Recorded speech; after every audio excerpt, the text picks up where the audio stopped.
Oh, you opened the door about accessibility and we didn't talk about it. So you brought it up when we were talking about the fact that I do blog posts. I had a guy write to me who is deafblind, can't see, can't hear, and he reads my blog posts using a Braille reader, a Braille display, if you will, is what it's called. And he told me, I don't want to talk to you. I don't want to go back and forth. I don't want to get to know you or anything. I just want you to know I'm out here. And I swore on that day that I would never stop blogging because he's getting my content in the only way he possibly can. If it was only my audio podcast, he would never get that content.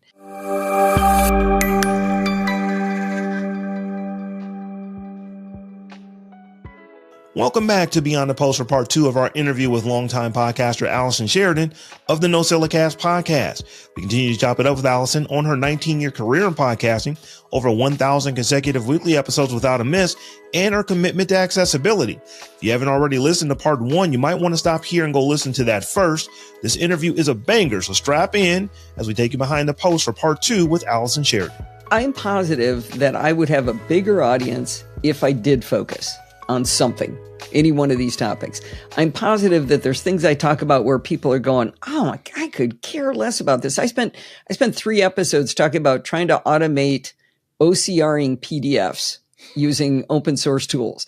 And I'm sure I was the only person who was actually interested all the way to the end of that story. But I was really, really interested in that. And so I did it anyway. I do a lot of stuff that's mainstream and everybody gets all excited about. I like the diagrams you mentioned. I really love making diagrams. Like I just made a diagram for trying to explain all the different iPads and which pencils go with them, because Apple just makes it really confusing and hard to figure that out. I love doing those diagrams to explain to people. And that's a very mainstream thing, but you don't know what the next thing might just be so nerdy you can't breathe, because I just enjoy it. And I don't know. I part of the result of being kind of a medium-sized podcast and not a huge podcast is I can answer everybody. I encourage people to email me, ask me questions, ask me dumb questions. I love dumb questions. I have a jingle and everything for dumb questions. And it's great because that question is probably a question other people have as well. And so I just, I love doing that. And I love talking to the people and, learning about their lives. There's a guy in, Singapore who once a year, he gives me an update. He just writes this long letter about what's going on in his life and what politics are like down in Singapore, and tells me all the cool stuff he's doing. And he stayed connected, but he just does it once a year. And I love that. I love the community. It's so fun. And I think that is a lot of what allows you to have the community that you have, because there are plenty of times that people will contact podcasters, and it's whether because they're busy and they miss the email, which I do sometimes, and I try not to. I encourage people to re-email me because I respond to everybody who emails me, but sometimes you miss the email. Sometimes they just look at it and they're like, I don't want to respond to this because it's too long, or whatever reason they have for not wanting to respond to it. But you build a bigger connection. Maybe you're not interested in what they sent you in the email, but you will eventually, if you go back and forth with these folks, you will find common ground. You'll find things that you're both interested in. And that helps solidify that community. They feel like you're listening. And that is a really big deal because they know a lot about your life, or as much as you care to share with them. But you don't know, as podcasters, like the royal you, not us, but you don't know what's going on in their lives. And for them to be able to share that, I think means a lot to people, even if it's something small. Like I'll have people who will be like, hey, I'm having a baby. I don't know why they want to share that information with me, but it's great. I'm happy that they're having a baby. I think that's awesome. I've never spoken to this person before. It's usually involved in, I want to get a bigger EV or whatever, but it's still like having that, being able to share in that little moment in that person's life, which is a big moment for them, but it really helps grow a connection between you and your audience. And I think you do that really well. The hard part though, is that I need to remember that they had a baby. Yeah. So 4 months from now, when they write again, I need to remember going, how'd that baby thing turn out? And I memory is just not my strong suit. If you asked me what I talked about on last week's show, and there's probably 5 topics, I could maybe name 1 or 2. And it was what I wrote and what I talked about. And by the way, having my podcast structured the way I do everything I talk about is a blog post. And so I now have this vast treasure trove of everything I ever knew. And it's great because I've gone to Google and said, hey, how do I blah, blah, blah? And it's a diagram I drew or something. It's like, oh, yeah, I'm the one who figured that out. Good. Hey, that's cool. But let's talk about you, Bodhi. Okay. Why don't you have a website? So this is a really good transition because Allison, it's like you're reading our show notes.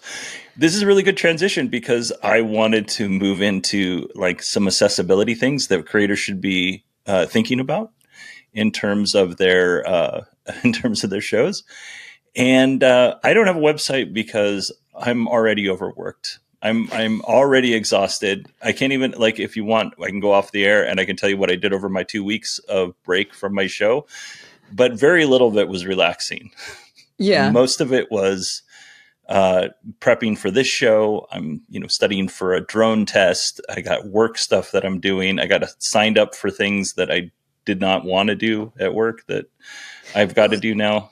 Let me tell you and I've lectured Bodhi on this about 70 times at least so far. That might be a low number. Yeah, I think it's 86 actually. 86. Sorry, 86. macOS Ken does a daily news show, and he's never had a website where he saved the notes of what he talked about on the show. And he's been doing it just a wee bit shorter than I have. He's been doing his show, and he really regrets it looking back that he doesn't have this record of what he did. And that's one thing. But when I create my feed, I mean, you put links into the feed, right? I mean, there's links we can follow. I literally copy that and paste it into my blog post or vice versa. Usually I write it as a blog post. I put all the bullet notes. And I mean, even if it was just a list of the links that you put in there, you put them into the blog post and then you copy and you paste them into however it is you post your feed. And so it's just a copy paste. It doesn't need to be separate. Now, of course, what I do is writing these articles, which I don't recommend anybody else has to do that. But by writing the articles, then I have links to those blog posts in the podcast feed. So people can go read the actual podcast or the blog post. It used to be one massive blog post, just massive blog post, 5,000 words easy on a given week. And I broke it up in a separate blog post, which was disturbing as a change to my fans. But they got over it once they knew they would still have access to everything because they like to read along and look at the pictures and stuff. But it gives people a place to comment. And that's part of the community, is that commenting place. I have a question for you. The words of the last 18 to 20 months have been artificial intelligence. Mm-hmm. Are you using any AI tools at all to aid in your content creation? Because you said this multiple times. You actually write your podcast as a blog post first.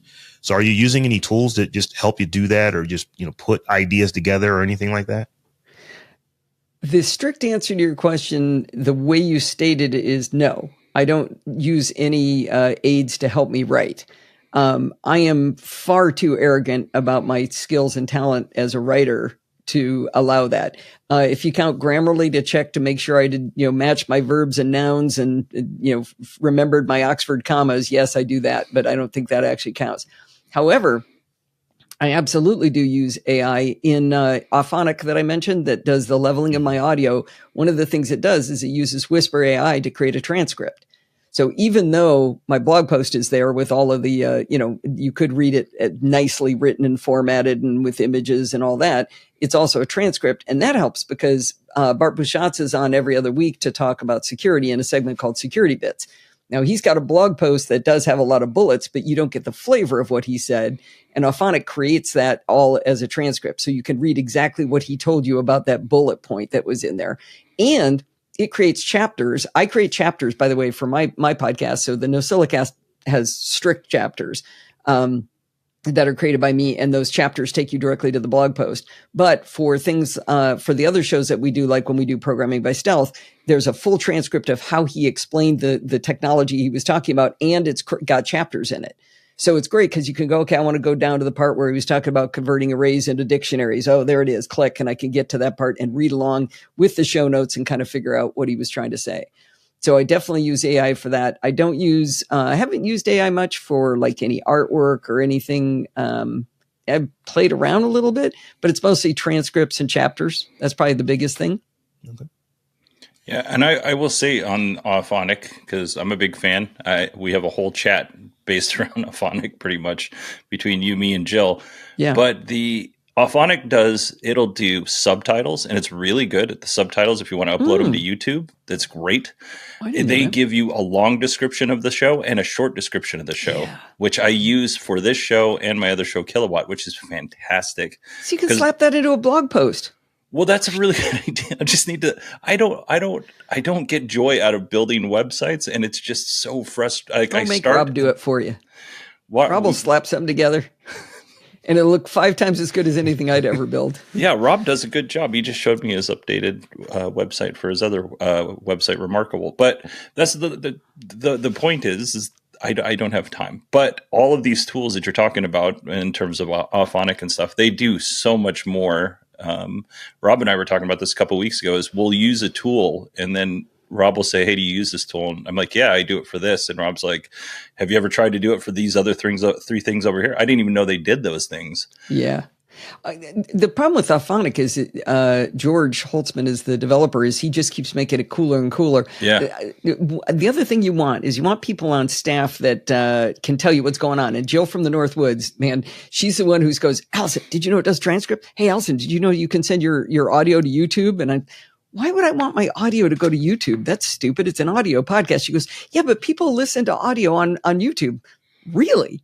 Well, all right. Well, I'll check that little box. Now you can go and you can look at my logo just sitting there with a little waveform on it. But hey, it's on YouTube. People listen to YouTube. The kids today, I don't understand it. Many of our listeners are not at the 19-year mark in their journey. They might be at the 19-month mark. They might be at the 19-day mark. They're just getting into this. So can you take your, 20 years of, darn near 20 years of experience in just creating content and putting it out to the world? What would you say to folks who are at the beginning of that journey? Is there any advice that you have for them? Don't splinter your shows as much as I do. Because even though I told Bodie to splinter his shows, it's got to just all come back to doing what you love. If you like talking to people and getting to know people and having opportunities arise. I mean, the fact that Rob and Bodie are together, well, where did that happen? That happened because of Tom Merritt. How did Rob get on Tom Merritt's shows? That's because I introduced him. But how did I know him? Well, I knew him because I talked to him. And, be open to these new opportunities that you might be on a bunch of shows. You might be able to collaborate with friends on things. You do one of the hardest things, which is shows with other people. I do a show with Bart, and Bart is rock solid, and I know he is, and I have no doubt he will be there as long as I'm in the game. But I think I just got lucky on that. I know other people have tried to do partnerships with people, and it's hard. You're trying to get someone else to care about the same thing you care about and agree to meet together and agree to carry the load. And that's hard. Being able to depend on just yourself, Bodie does a solo show in general, but now starting to do this, you're trusting each other, right? That's a harder thing to do. If that's what gives you energy, though, by the way, way easier right now. I've been talking about without a lot of ums and ahs as I've been having this conversation, and I sound like I know what I'm talking about. If I sit alone in front of my microphone, it is unlistenable unless I'm reading, because it's just terrible when I'm by myself. But when I'm talking to somebody, it's much easier. And that actually folds back to the live audience, because the live audience is there. I feel like I'm talking to somebody, and that actually makes it easier to be more fluent and fluid. One last piece of advice I got from Ron David, is a voiceover artist. He did the Wings of War on National Geographic. He did the Titanic episode when they discovered the Titanic, and they showed all the great video of that. That was his voice on that. And he told me something interesting. He said, when you're sitting there alone in front of a microphone, he said, use your hands while you're talking. If you just sit there dead with your hands down in your lap, you're going to be deadpan. But if in real life, if you talk and if anybody's watching the video, I'm waving my hands all over the place, you get more excited. Your voice is more interesting. You can do more if you wave your hands around as you talk. That was a hodgepodge, wasn't it? No, it's good advice. It's good stuff. And clearly it works. You've been at it for pushing 20 years. So like I said, I'm going to give you your flowers on that. You have been in the game longer than most folks have known the game exists. Oh, you opened the door about accessibility and we didn't talk about it. So you brought it up when we were talking about the fact that I do blog posts. I had a guy write to me who is deaf-blind, can't see, can't hear, and he reads my blog posts using a Braille reader, a Braille display, if you will, is what it's called. And he told me, I don't want to talk to you. I don't want to go back and forth. I don't want to get to know you or anything. I just want you to know I'm out here. And I swore on that day that I would never stop blogging because he's getting my content in the only way he possibly can. If it was only my audio podcast, he would never get that content. And that really meant something to me that he stepped out, said that, even though he didn't want to be a big old, join the community kind of a guy. I'm dedicated to doing everything as accessible as I can, making sure I've got good contrast on my content. I've got alt tags on all of my photos, never post anything without the description of the image. I've recently made sure, like in my diagrams, if I've got arrows and lines, I don't just use color to designate the differences between the lines that I'm drawing. I use color and maybe dashes or dotted lines and change the spacing. When I'm solid, they're thinner, they're thicker, because the people who are colorblind can't see the difference if you don't do that. So just keeping that open for everybody, having captions like you talked about on your videos on YouTube, it helps a lot of people, but especially the people who are hearing impaired. And by doing that, all you do is increase your audience size. That's the only downside to doing all that work, is more people can consume the content that you want to create. And why wouldn't you want to do that? Right? Yeah, no, it goes back to that little bit of what we were talking about in the beginning with you and community. Like that's the person that I know, and I'm sure that's the person Rob knows. Like, you care about your audience, and for one person to be like, "Hey, please don't stop doing this. I'm out here." That is a way for them to interact with the world outside of themselves. I did not put value on it before I started listening to your show, and it's not to say that I didn't care about it. I never thought about it. Mm-hmm. And now, like, when I retire in 3 years, and like 26 days, something like that. July 4th of 2027 is when I get to retire. When I retire, that'll be something that I definitely put more effort into, because I do think it's really important. So if you could take, because you listed some of these things, if you could take like 3 to 5 things that people could do, and it wouldn't be much work to make their content more accessible, what would those things be? Well, the number one thing is, if you use images in blog posts, put description tags on it. If you use images in your content you post to Mastodon or Twitter or Facebook, wherever you put images that are about your show or about anything, put an alt tag on it. I did a video for Screencasts Online. I can give you all these links if you want, but Screencasts Online, I did a video all about how to add alt tags in all the different social media applications that I could think of. And Screencasts Online is a paid-for tutorial service, but Lee Garrett, the CEO of the company, decided to make this one free because it's so important that everybody can learn how to do it.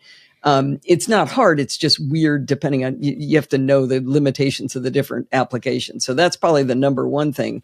Having captions on videos like you do. I don't create videos, but having captions on videos is certainly, that's really table stakes. When you get up a little bit higher in level of like looking at your website design, there's a service called SilkTide at silktide.com, I think it is. And we just interviewed them at the CSUN Accessible Tech Conference. This is a service that's free that you put in the URL of your website, and it just shows you how your website's working. It'll tell you whether are you missing any alt tags? Do you have contrast problems? That's always the tricky one. Low contrast is tough. Figuring out how to fix it is hard. Finding it's wrong is easy. But it'll even show you what is the order of things that a screen reader would see. So it'll show you, are you jumping from the header to the footer, up to the title, down to, a left sidebar? It'll track all that for you. And you can see, I need to rearrange things in my layout in order to make that not be the case. I want it to be linear in this way. I think that's only 3 or 4. I'm sorry. I'll come back and tell you number 5. Those are 3 really good things, though. The community thing. I have so many blind friends. I mean, it's just bananas. I know a lot of blind people, gay people, and people from Belgium. We always kid around that if I ever find a gay blind Belgian, then I've really hit the trifecta. If I can find that person, I found combinations of those, but not all 3. And I was recently on a show called Double Tap, which is a guy in the UK and a guy in Scotland who are actually on AMI Media up in Canada. They do a blind show, and they had me on the show, and they were joking around with me about the way I collect blind people. And I mean, they're allowed to say words like that. I shouldn't say it, but I do. They're just, because they find out that I care, and I make sure that when I do reviews of applications, I try to remember, and sometimes I forget, I check to see if it's accessible. And I taught myself voiceover in order to learn to be able to do that. And I even have a blog post where I explain how I do it. Like, I'm real rudimentary testing. Like, I can tell if it's garbage right away. I can tell you, nope, nothing in that is ever going to be exposed to you. Or, man, there was enough unlabeled that I'm concerned it might not be, that kind of thing. So I can give that an assessment of, like, move along, nothing for you to see here until the next one, which maybe is accessible, or maybe it's close to accessible. And I'll write to the developers and say, hey, you know what? You did a really good job here, but these 3 buttons, those aren't labeled, or this thing is not something you can't get a hold of. I did that a while ago to an app, and because they used to be accessible and it isn't anymore. And that was a real problem. And I didn't hear from this person for, I think it was 4 months. And then they wrote back and said, okay, I have time now. Give me some blind people to talk to test my app. I'm ready to work on it. Like, okay, well, there you go. So you don't have to do as much work as I do on that, but being aware that matters, and that, again, it's for good for you. It increases your audience size. Allison, if there's 2 takeaways from our talk today that I want to walk away with, is that you create content that you want to create because you like the content that you're creating content about. And when you decide to create it, you're going to make it accessible to as many people as you possibly can. And I would say both of those things will work for you very well. So, Bodhi, anything you want to wrap up our conversation with? No, other than I'm really glad we wanted to have you on season 1, but I'm glad we got you on season 2. Rob and I took some figuring out how to work together and how to do all these things, and wanted to make sure our don't want to say a bad word here. We wanted to make sure our house was in order before having you on. And thank you very much for coming on. Well, remember, everything good starts with podfeed.com. It does. You didn't even give me the opportunity, Allison, to tell folks where you are from. You are the queen of making sure you drop that in at the end of anything that you do. That right there is a lesson for folks. Make sure you let people know where you're from. So podfeed.com. Anything else you want to let folks know about, Allison? No, that should be enough. You can find all the podcasts there, all the blog posts. You can find security bits. You can find programming by stealth, taming the terminal. We even have a book. You can download our book for free for Taming the Terminal. It's all kinds of fun there. Well, thank you so much for hanging out with us this afternoon. It's been a pleasure talking to you, and I'm certain you're going to give Bodhi and I some constructive criticism when we get off the show. I would encourage everybody to go to podfeed.com. Again, everything good begins with podfeed.com. And checking out what Allison is up to and joining her community. Allison's community is second to none. And I'm going to tell you a little personal story here. When I joined Allison's community 6-ish years ago, I was welcomed in with open arms. They are such a loving and supportive community, which is a reflection on Allison. I would highly encourage you to go over and check out what they're up to. And again, Rob and I would like to thank Allison for being so generous and kind with her time and coming on and chatting with us. I can honestly say that Allison is one of my favorite people to do a podcast with. Hey, did you know you can support the show by going to beyondthepost.fm/Patreon? When you get there, you can do one of two things. You can sign up, you can join for free, or you can join one of our paid tiers. So check it out at beyondthepost.fm/Patreon.